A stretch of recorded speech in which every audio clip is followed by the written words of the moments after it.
بسم اللہ الرحمن الرحیم بسم اللہ الرحمن الرحیم الحمدللہ وکفا وسلام علی عبادہ الذین اصطفى اما بعد. عزیز طلبہ، دروس فقہ المعاملات المالیہ کے سلسلے میں ہمارا آخری جو تفصیلی موضوع ہے وہ ہے جدید اور معاصر تحقیقات. جدید اور معاصر تحقیقات گزشتہ کچھ نشستوں سے ہم نے اس کے مختلف عنوانات پر گفتگو شروع کی ہے، اور ان میں سے ہم نے تقریباً یہ پہلے 4-5 عنوانات مکمل کر لیے ہیں: مال خبیث، قمار، bank accounts, bank card, LC. یہ جو 5 عنوانات ہیں یہ ہم نے مکمل کر لیے ہیں. تو آج کی نشست کے اندر ہم رسک مینجمنٹ، تعارف، شرعی حیثیت اور اصول، اس پر گفتگو کریں گے کہ رسک مینجمنٹ کیا ہے، اس کی شرعی حیثیت کیا ہے، اس کے بنیادی شرعی اصول کیا ہے. رسک مینجمنٹ کے حوالے سے جو ضروری تفصیلات ہے ان کو ہم 4 عنوانات یا 4 نکات میں تقسیم کر سکتے ہیں، اور انشاءاللہ کوشش کریں گے کہ آج کی جو نشست ہے اس میں پہلے 2 عنوانات یعنی رسک اور رسک مینجمنٹ کا تعارف، اور دوسرا عنوان رسک مینجمنٹ کے مقاصد، پہلے ان 2 عنوانات پر کچھ گفتگو کر لے، اور اس سے اگلی نشست کے اندر پھر انشاءاللہ بقیہ 2 عنوانات پر تفصیل کے ساتھ گفتگو کریں گے. تو ہم ترتیب وار ان 4 عنوانات کو دیکھتے ہیں. رسک اور رسک مینجمنٹ کا تعارف، 2 چیزوں کو الگ الگ دیکھتے ہیں. پہلے رسک کو دیکھتے ہیں کہ رسک کیا چیز ہے. کسی بھی متوقع خطرے کو رسک کہتے ہیں انگلش میں، اس کو عربی میں خطر یا مخاطرہ کہا جاتا ہے. لیکن یہاں ہم جس رسک بارے میں گفتگو کرنا چاہتے ہیں وہ ہے سمجھ لیجئے تجارتی معاملات میں اور مالی معاملات کے اندر تاجروں کے ہاں جو رسک ہے وہ. تو تاجروں کے عرف میں اور مالی معاملات میں جس رسک کو مینج کیا جاتا ہے اس سے مراد وہ نامعلوم واقعات ہوتے ہیں جو مستقبل میں مالی اثرات اور نقصانات میں کافی اور قابل توجہ اثرات ڈال سکتے ہیں.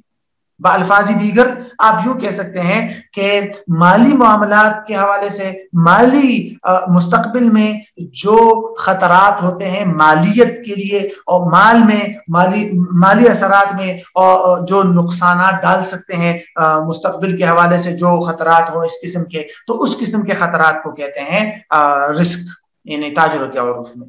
بنیادی طور پر اس کو ایک مثال سے آپ سمجھ سکتے ہیں. مثال کے طور پر میں نے آج شیئرز خریدے، اب مستقبل میں مختلف نامعلوم خطرات ہیں. ممکن ہے یہ اس شیئر کی قیمت بڑھ جائے، ممکن ہے اس شیئر کی قیمت میں جو ہے وہ گر جائے، اب یہ خطرہ ہے، تو اس کو کہتے ہیں رسک.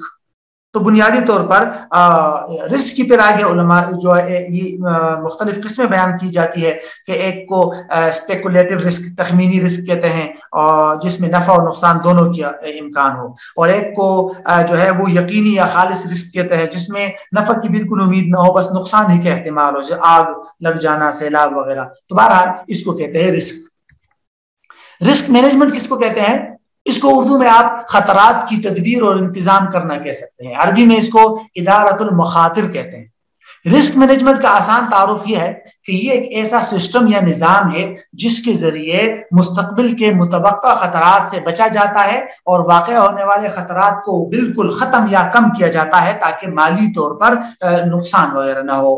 پھر رسک مینجمنٹ کی جو ہے یہ بنیادی طور پر رسک مینجمنٹ کا تعارف ہے کہ مستقبل میں جو خطرات لاحق ہو رہے ہیں اور جس کی وجہ سے مالی نقصان ہو سکتا ہے، ان خطرات کو معلوم کرنا، ان کی جانچ پڑتال کرنا، اور کوشش کر کے ان کے لیے ابھی سے ایسی طریقے اختیار کرنا کہ وہ خطرات اور وہ نقصانات ہو ہی نہ، یا اگر ہو جس کا ہونا ضروری ہے، یقینی ہے، تو پھر کم سے کم ہو. پھر اس کی علماء رسک مینجمنٹ کے مختلف طریقے اور ٹیکنیکس کرتے ہیں. اوائڈنگ رسک ہے، کنٹرولنگ رسک ہے، ایکسپٹنگ رسک ہے، ٹرانسفرنگ رسک ہے، اور اس طرح رسک شیئر ہے. تو یہ مختلف قسمیں بیان کی جاتی ہے جس کی تفصیل میں یہاں جانے کی کوئی خاص ضرورت نہیں ہے. تو یہ ہے رسک اور رسک مینجمنٹ کا مختصر سے تعارف. دوسری چیز یا دوسرا عنوان ہے رسک مینجمنٹ کے مقاصد. بنیادی طور پر تو اصل مقصد تو یہی ہوتا ہے رسک مینجمنٹ کا کہ بھئی خطرات کی جانچ پڑتال کرنا، مستقبل کے متوقع نقصانات کی جانچ پڑتال کرنا، اور ان کو کم سے کم کرنا یا ختم کر دینا. اصل مقصد یہی ہے تاکہ مالی طور پر کسی بھی ادارہ یا انسان کو مالی طور پر نقصان نہ ہو. تو یہ رسک مینجمنٹ کا اصل اور بنیادی مقصد ہے. لیکن اس کا صرف اور صرف یہ مقصد نہیں ہوتا کہ نقصانات سے بچا جا سکے، کیوں بلکہ اس کا ایک مقصد ہوتا ہے اپنا فائنینشیل ٹارگیٹ حاصل کرنا، اسی طرح ترقی کرنا، کسٹمر اور عوام کی نظروں میں قابل اعتماد بننا، کیونکہ جس ادارے میں نقصانات کا بہت زیادہ ہو جائے تو لوگوں کی نظروں میں اس کی جو ہے ساکھ گر جاتی ہے، تو اس لیے لوگوں کی نظروں میں قابل اعتماد بننے اور ایک خاص ہدف حاصل کرنے اور ترقی کے لیے یہ بہت ساری چیزیں ہیں جن کے لیے رسک مینجمنٹ کی ضرورت پڑتی ہے۔ دیکھا جائے تو رسک مینجمنٹ کے لیے جو سٹیپ بائی سٹیپ جو مقاصد یا جو بنیادی کام کیے جاتے ہیں وہ یہ ہیں۔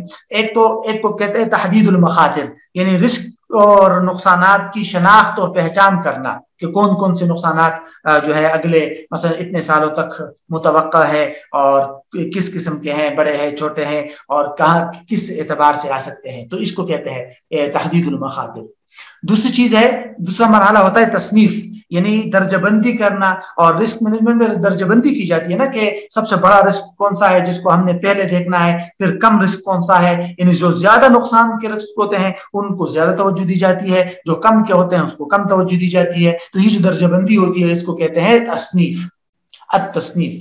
تیسرا ہے التحلیل، یعنی اس کا تجزیہ کیا جاتا ہے کہ ان خطرات کے کم کرنے یا ختم کرنے کے کتنے راستے ہو سکتے ہیں، یہ رسک ہے اس کے ختم کرنے کے کتنے راستے ہو سکتے ہیں۔ تو بہرحال یہ مختلف یعنی کہ ان کے لیے ایک تجزیہ کیا جاتا ہے، راستوں کا حل تلاش کیا جاتا ہے، اور آخر میں پھر اختیار ہوتا ہے کہ رسک کے لیے کوئی راستے اختیار کرنا اور خطرات سے نمٹنے کے لیے منصوبہ بندی اور پالیسی بنا کر اس پر عمل درآمد شروع کر دینا۔ تو یہ سارے بنیادی مراحل ہوتے ہیں، اس کے بعد ہی پھر کسی بھی ادارے کو رسک مینجمنٹ کا بنیادی مقصد حاصل ہو جاتا ہے کہ نقصان سے بچنے کی امید بڑھ جاتی ہے، اور جو ہے لوگوں کی نظروں میں اس کی ساکھ بھی بڑھ جاتی ہے۔ بہرحال تو یہ پہلے دو عنوانات تھے، بقیہ دو عنوانات پر انشاءاللہ اگلی نشست کے اندر گفتگو کریں گے۔